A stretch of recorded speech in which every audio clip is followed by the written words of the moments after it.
네, 여러분 안녕하십니까? Q5 English입니다. 오늘은 근검, 절약하는 이러한 느낌을 갖는 frugal, 그리고 thrifty 이 두 표현의 차이를 나누어 보도록 하겠습니다. 영어 학습에 있어 너무 근검 절약하셨습니까? 영어 학습은 아끼지 않으셔도 좋습니다. 그 아끼지 않는 과정 Q5 English에서 다시 한번 찾아보시고 여러분의 것으로 완전히 붙여주시죠. 애청, 구독, 좋아요, 알림 설정 꼭 확인 부탁드립니다. 먼저 thrifty, 명사는 thrift인데요. 단순하거나 불필요한 소비를 하지 않습니다. 의식적으로 절약하면서 쇼핑하는 거죠. 또 필요하면 다시 사용하는 겁니다. 즉 신중하게 소비하는 거죠. 또한 소비를 최대한 줄입니다. 하지만 삶의 스타일은 유지할 수 있는 거죠. 비싸도 오래 쓰면 구입해서 쓰게 됩니다. 그럼 frugal은요? 소비하기 전에 다시 한번 생각을 해보게 됩니다. 낭비를 하지 않습니다. 최소한의 지출을 하게 됩니다. 고치고 수리해서 쓰게 되는 거죠.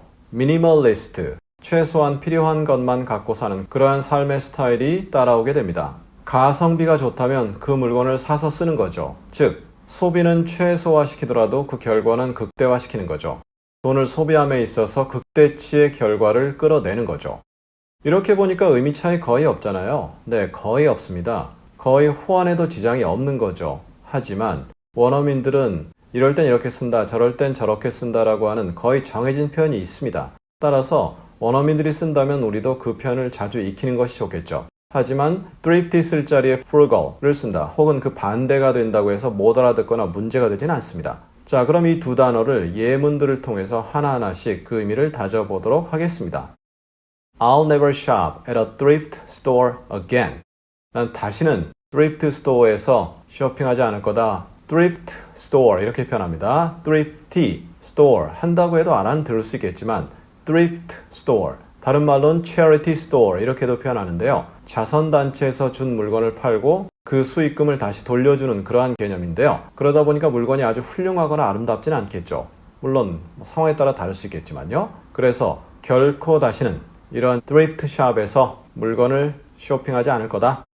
Using coupons is a good way to be thrifty. 쿠폰을 사용하는 것은 근검 절약하는 좋은 방법이다. 그냥 국어로는 동일하죠. 하지만 앞에 정의 내용을 다시 한번 참고해 주시고요. Using coupons에서 S가 붙었으니까 R 이렇게 가면 틀립니다. Using coupons에서 coupons가 주어가 아니라 using이 주어죠. 물론 이제 coupons도 주어로 들어가긴 하지만 using이 핵심이죠. 그래서 ing이라든가 to 동사 원형이 주어 자리에 오면 and 뭐 이런 식으로 연결되지 않는다면 단수로 취급하는 거죠. After years of thrifty living, I was finally ready to spend money. 수년간 혹은 수십 년간 근검절약해서 살고 나서 불필요한 소비 같은 거 안 한다는 내용이죠. 그리고 나서 나는 마침내 돈 쓸 준비가 되어 있었다. 이럴 때 수년입니까? 수십 년입니까? 사람은 수백 년까지는 안 사니까 그냥 수십 년이라고 할 수 있겠고요. 수년 이렇게 해도 되겠죠. 원래 복수가 2부터 무한대잖아요. 그래서 그냥 오랫동안 이 정도로 대략 두루뭉실하게 번역하는 거죠. 이 finally도 저희 최근 강의에서 다룬 바 있는데요. 링크 통해 확인 부탁드리고요. He remains true to his frugal roots.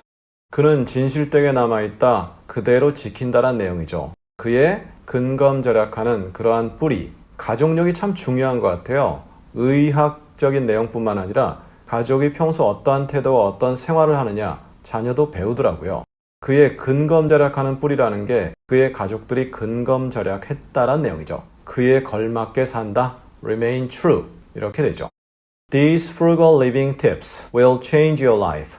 이 근검절약하는 삶의 팁, 단서, 힌트라고 볼 수 있겠죠. 어떤 식당에서 일하는데 팁을 주는 그러한 팁 개념 아니죠. 상황에 따라 가능할 수 있겠지만 그냥 정보 이렇게 해도 되고요. 그래서 이러한 근검절약하는 삶의 정보가 너의 삶을 바꿀 것이다. 삶의 단서가 이러면 좀 어색하죠. 그래서 삶의 정보가 너를 바꿀 것이다. There's a huge difference between being frugal and being cheap. 근검절약하고 소비하기 전에 한 번 더 생각해보는 그런 것과 싸구려, 저렴하다 이런 것 사이에는 큰 차이가 있다. 그러니까 소비할 때 최대한 내가 쓴 돈에서 많은 걸 걷어들이고 많은 것을 얻고 하는 그러한 삶의 태도와 싸구려로 나가는 것. 그래서 이럴 때 cheap이라는 건 싸구려다, 저질이다 이러한 좀 좋지 않은 의미를 가지게 됩니다. 그래서 싼 것만 찾고 참 찌질하게 살고 그러한 느낌이죠. 그런 것 간에는 큰 차이, 엄청난 차이가 있다. The government should nudge heavy consumers into more frugal patterns of behavior. 정부는 should nudge해야 된다 이거죠. nudge라는 게 팔꿈치로 이렇게 툭툭 치는 겁니다. 그래서 그쪽으로 몰아간다는 의미가 있죠. 그러니까 정부는 heavy consumers, 엄청나게 많이 소비하는 사람들이죠. 그들을 몰아서 into, 바꿔버리는 거죠. 상태, 형태, 모양을 바꿔버리는 건데 좀 더 근검절약하는 그러한 행동의 패턴으로 바꾸어야 한다. should니까 그래야 한다. 이러한 느낌을 전달할 수 있죠. 자, 이렇게 해서 오늘 thrifty 그리고 frugal 거의 호환에도 지장 없고요. 하지만 약간의 느낌 차이 발생한다. 그 느낌은 정의 부분을 좀 더 자세히 확인해 주시고 반복해 주시길 제안드리고요. 그럼 우리 다음 시간에는 어디에 갇혀 있다라고 번역되는 표현이 be stuck 혹은 be stranded, 물론 get도 가능하죠. 어떠한 차이가 발생할까요? 분명히 다른데요. 그 차이를 다음 시간에 자세히 나누어 보도록 하겠습니다. 감사합니다.